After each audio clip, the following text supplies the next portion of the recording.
This animal has a beak like Doraemon's pocket. Guess what it is? A magical duck.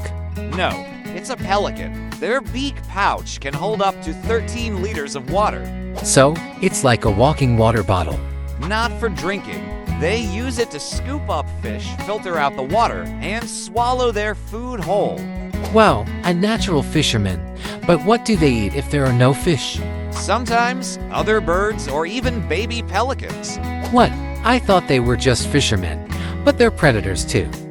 What do you think? Drop your thoughts in the comments.